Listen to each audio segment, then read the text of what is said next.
Los Angeles Convention Center, le dernier salon international de l'année, a donc ouvert ses portes sur quelques jolies nouveautés.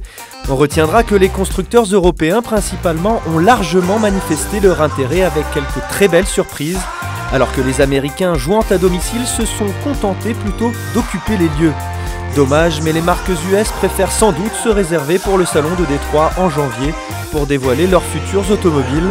En attendant, quelques voitures innovantes ont fièrement investi la place. Alors pour débuter ce salon automobile de Los Angeles, eh bien on est chez Jaguar, juste à côté de I-Pace, véhicule 100% électrique. Et c'est un concept. Salut Stéphane. Salut Étienne. Véhicule cohérent, on va le voir sur nos routes. Cohérent, alors très intéressant, indispensable pour Jaguar pour assurer sa pérennité dans le monde, pour devenir compétitif avec Tesla d'une part et les constructeurs allemands. J'ai eu l'occasion de découvrir en avant-première, je vous le présenterai en cours d'émission. Chanceux. Merci. Bon, eh bien nous, on va voir une autre nouveauté chez Alfa Romeo et là aussi, c'est une sacrée surprise. Allez, suivez-moi. Et la grosse surprise, Alfa dévoile son Stelvio, le tout premier SUV de son histoire, un crossover sportif et charpenté taillé dans les gènes de la Giulia, qui signe également le grand retour de la marque Transalpine aux USA. Il faut avouer que dans cette version quadrifolio, le Stelvio long de 4,68 m a fait l'unanimité ici grâce à des proportions ravageuses et un style particulièrement fort. Là, on va directement sur le marché qui fonctionne dans le monde entier et qui nous permet d'apporter du véritable renouveau à la marque Alfa Romeo avec quelque chose de polyvalent, de quelque chose qui nous permet de faire une proposition extrêmement cohérente. Franchement, si on devait parler un tout petit peu légèrement, on dirait que le nouveau Alfa Romeo Stelvio déchire. Côté performance, il est juste énorme. 510 chevaux grâce à un V6 biturbo 2,9 litres et il permet d'atteindre le 0 à 100 par exemple en seulement 3 secondes 9. 3 secondes 9, c'est carrément la performance d'une super sportive aujourd'hui. Alors, il est associé à une boîte automatique à 8 rapports, pas de boîte manuelle et aussi une transmission intégrale. Pas mal. Il va falloir patienter jusqu'au printemps 2017 pour le découvrir sur nos routes. Il devrait être financièrement proche d'un BMW X3 dans ses premières versions, c'est-à-dire aux alentours de 40 000 €. Même couleur que l'italien, enfin presque. Même architecture, enfin un peu moins sportive mais digne d'intérêt, le CX-5 de chez Mazda, deuxième génération, faisait sa toute première apparition ici à Los Angeles. Le crossover à succès nippon, vendu depuis 2011 à plus d'1 400 000 exemplaires dans le monde, a conservé globalement ses traits et ses proportions, mais manifeste plus de modernité. On a voulu évoluer le style du côté séduction. On garde le côté pratique et agile du petit SUV, mais on a quand même voulu faire évoluer cette expression vers le premium qui vient rejoindre finalement l'expression du CX-9 qu'on vend ici aux États-Unis et pousser la marque dans le haut de gamme.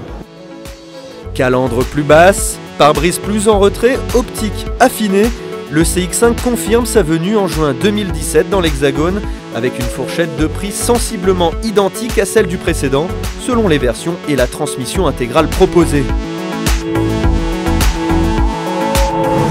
J'ai un peu l'impression que c'est une époque révolue complètement. L'époque où Mini avec son petit 1300 gagnait eh bien, le Monte-Carlo. Aujourd'hui, on a changé clairement d'époque avec un Countryman deuxième génération, plus 20 cm en longueur. Vous imaginez, avec une taille pareille, eh bien, ça peut concurrencer tout simplement les SUV du marché. Alors, on y gagne évidemment aux places arrière, mais on y gagne aussi en motorisation avec pour la première fois un hybride rechargeable, 4 roues motrices. Résultat, 40 km d'autonomie, ça c'est théorique, mais franchement, c'est plutôt pas mal et ça fait surtout beaucoup moins de fonctions. Chez nos amis allemands, la marque à l'étoile, toujours très présente ici à Los Angeles, est venue avec la tenue de sport. Mercedes a fait de sa récente et importante classe E une transformation bien pensée grâce à AMG. AMG va bientôt fêter son demi-siècle d'existence. En janvier prochain, on en aura les premiers effets lors du salon automobile de Détroit, le premier salon de l'année. En attendant ici à Los Angeles, eh bien, on n'est pas en reste chez AMG puisqu'on a conçu tout simplement la berline la plus puissante du marché avec 612 chevaux sous le capot. 612 chevaux, c'est inimaginable et vous allez voir qu'en interrogeant le patron d'AMG, eh bien, il y a beaucoup de choses à dire. Vous savez, c'est la classe E la plus puissante jamais conçue. La E63S que nous présentons ici fait 612 chevaux avec le même moteur que les AMG GT et GTR qui font, elles, 500 et 585 chevaux chacun. Il y a juste des turbos différents avec la même réponse à l'accélération. C'est ce que nous cherchions et voilà, le résultat, c'est super. Dotée d'un mode drift, la E63 risque d'être à laisser un sacré joujou, mais un joujou tout de même sacrément haut de gamme. 911 RSR, l'outil évidemment pour gagner en GT au Mans. Porsche a besoin de renouer aussi dans cette catégorie avec la victoire. Alors, Porsche fait des moteurs turbo, fait des 4 cylindres et puis transforme un petit peu sa 911 avec un moteur de 510 chevaux qui est placé aujourd'hui en position centrale arrière. Là, c'est une révolution encore très importante chez le constructeur et plus en porte-à-faux arrière, c'est-à-dire comme un sac à dos. Et oui, les temps changent. Allez, on va aller voir les Panamera parce qu'il y a aussi quelques changements. Deux versions en fait, l'une plus accessible, l'autre plus longue. Porsche introduit un V6 turbo de 330 chevaux dans sa nouvelle limousine sportive avec une équation simplifiée, 20 chevaux de plus que le précédent modèle, 1 litre de moins en consommation, le tout pour 92 000 €. Accessible? Oui, un peu plus, mais pas pour tout le monde. Quant au modèle à empattement long prénommé Executive, la Panamera s'allonge de 15 cm pour offrir plus d'habitabilité à bord. Mais il faudra compter 10 000 € de plus que le tarif de la version classique. Là, cela fait cher du centimètre. Pour achever ce tour d'horizon californien et découvrir la version très affirmée de la Lamborghini Huracan Spider 2 roues motrices, il a fallu quitter le salon de Los Angeles pour se rendre à Pacific Palisades, chez un homme très fortuné qui a bien voulu prêter sa modeste demeure au constructeur transalpin. Lamborghini s'installe donc chez l'habitant, histoire de communiquer au plus près de ses clients. Ça, c'est les places où nos clients sont vivre tous les jours.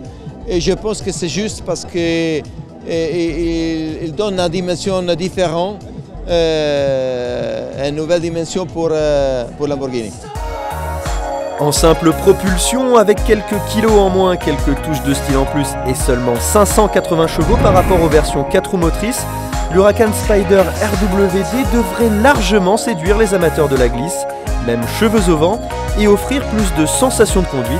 Elle a été conçue pour ça, commercialisation en janvier.